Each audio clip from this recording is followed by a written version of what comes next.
Percayakah sahabat bahwa perang di Taiwan tidak akan diserang sekarang oleh Tiongkok dalam waktu dekat karena Tiongkok bisa kalah karena Tiongkok tidak independen energi? Apakah Indonesia sadar bahwa sesungguhnya Indonesia lah pemain penting di antara keduanya? Bisakah Indonesia menjadi seperti Venesia yang menjadi kaya karena pintar memanfaatkan perang antara Yunani dan Romawi? Indonesia harusnya bisa mencontoh Venesia di abad 12 tersebut, di mana setelah perang yang dimenangkan oleh Yunani, Venesia ekonominya meroket dan menjadi negara kaya dalam waktu singkat. Indonesia mengapa harus meniru Venesia? Karena kita memanfaatkan beberapa lokasi strategis kemaritiman wilayah perairan Indonesia untuk bermain di antara dua raksasa Tiongkok Amerika dan menjadikan keduanya bergantung pada Indonesia. Sungguh hal ini memerlukan permainan cantik bernegaranya. Kembali ke perang Taiwan dengan Tiongkok.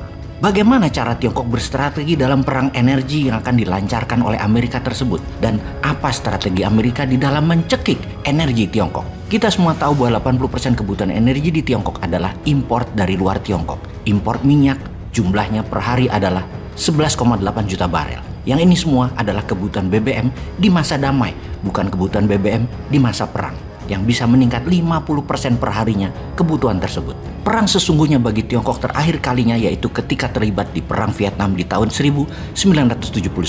Di mana kalau perang Taiwan terjadi sekarang ini merupakan bukti yang valid akan kekuatan militer Tiongkok, benar combat ready dan strategi perang militernya mumpuni, termasuk penyediaan BBM-nya di luar kerumitan perang lainnya. Tiongkok yang rakyatnya 1,4 miliar manusia tetap perlu BBM. Pabrik-pabrik perlu BBM dan semua peralatan perangnya perlu BBM yang harus mereka penuhi terlebih dahulu. Pertanyaannya, dari mana saja sumber BBM tersebut bagi Tiongkok? Ada 6 negara top penyuplai BBM ke Tiongkok. Nomor 1 adalah Saudi dengan 17,4%, Rusia 16,6%, Irak 10,2%, Oman 8,8%, Angola 7,5%, dan Kuwait 6,3%. Dan ini merupakan hampir 60% dari impor Tiongkok datang dari negara Asia sisi barat. Sisanya dari mana? Sisa BBM disuplai oleh Amerika dan mitra sekutu Amerika atau West Allies Country. Lalu ada pertanyaan penting, bagaimana BBM ini mencapai Tiongkok? Atau lewat mana jalur distribusi BBM ini ke Tiongkok?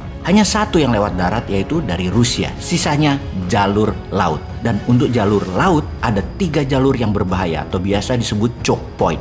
Yang kalau kita jelaskan dengan peta, maka pertama posisi choke point adalah di Selat Hormuz yang berlokasi di antara Laut Persia dan Laut Oman. Ada 21 juta barel setiap hari lewat Selat Hormuz.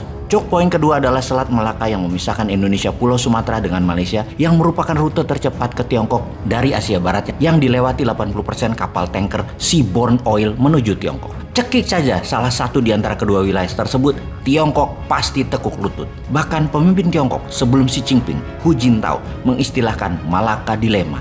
Dan choke point ketiga adalah Selat Singapura. Selat tersebut hanya 19 km lebarnya yang menyambungkan dengan Selat Malaka yang kemudian baru masuk ke Laut Natuna Utara wilayah Indonesia lagi. Baru bisa bebas ke Laut Cina Selatan. Sekedar mengingat, Indonesia punya 2 wilayah air yang dilewati BBM impor Tiongkok, yaitu Selat Malaka dan Laut Natuna. Kembali ke choke point Selat Singapura. Pastinya Tiongkok tidak mengendalikan semua wilayah tersebut. Jadi siapa yang mengendalikan? Yaitu Angkatan Laut Amerika atau US Navy. Ada 2 armada yang menjadi security wilayah tersebut. Pertama adalah US Fifth Fleet atau armada kelima dan US Seventh Fleet atau armada ketujuh. Wilayah armada kelima mulai dari terusan Suez, Laut Merah, Teluk Oman, Samudra Hindia, dan ada 10.000 tentara berada di pangkalan militer Saudi Arabia dan Kuwait tersebut. Dan jika dibandingkan dengan Tiongkok, mereka tidak punya pangkalan military base di wilayah armada kelima tersebut. Yang terdekat adalah pangkalan militer Tiongkok di Djibouti. Armada ketujuh lebih menguasai sisi timur Selat Malaka sampai Hawaii dan San Diego, berpusat di Pulau Okinawa, Jepang. Jadi patroli laut untuk impor BBM ke Tiongkok harus melalui 2 armada yang keduanya mengendalikan dan berpatroli bertemu di Selat Malaka. Bisa dibayangkan, ketika armada ketujuh melakukan cekikan di choke point Selat Hormuz dan Selat Malaka, Tiongkok tidak punya 70% BBM untuk bahan bakar perang dan mematikan energi di Tiongkok. Kalau kita menengok sejarah sekarang, Inggris di Perang Dunia Pertama memblok Austria, Hungaria, dan Jerman yang membuat Austria, Hungaria, Jerman kalah Perang Dunia Pertama. Juga di awal Perang Dunia Kedua, U-boat Jerman memblok dan menyerang kapal tanker BBM pihak sekutu di Laut Atlantis yang harus membuat jalur baru memakan waktu 3 tahun baru pihak sekutu bisa menyelesaikan masalah distribusi BBM perang ini. Terakhir, Perang dengan Jepang, di mana inilah muasal armada ke-7 berdiri, mencekik Jepang di Selat Malaka dan di Laut Natuna, sehingga sebelum bom Hiroshima dijatuhkan, persediaan BBM perang Jepang hanya tinggal 8%, paling bertahan hanya untuk perang 1 bulan lagi. Jadi strategi perang dengan mencekik lawan, dengan energi, pernah dan banyak dilakukan sebelumnya dan sangat sukses, termasuk apa yang Rusia lakukan saat ini kepada NATO dan Eropa Barat. Dengan strategi ini, maka Tiongkok adalah calon negara yang kalau berani perang akan dicekik energinya. Jadi, apa strategi Tiongkok yang harus Tiongkok lakukan segera? Adakah cara untuk memutus blokade di choke point tersebut? Perang langsung dengan Amerika di choke point. Kayaknya shooting contest tersebut Tiongkok gak minat dan gak jago. Ternyata Tiongkok sudah buat jalur darat jauh sebelum ini, menghubungkan Asia Barat dengan Tiongkok pakai pipa. Dan sudah banyak yang beroperasi seperti di wilayah Pakistan, Irak, Turki, Myanmar. Infrastruktur pipa sudah sampai Tiongkok dan jalur ini digenjot percepatannya saat ini, terutama jalur Pakistan.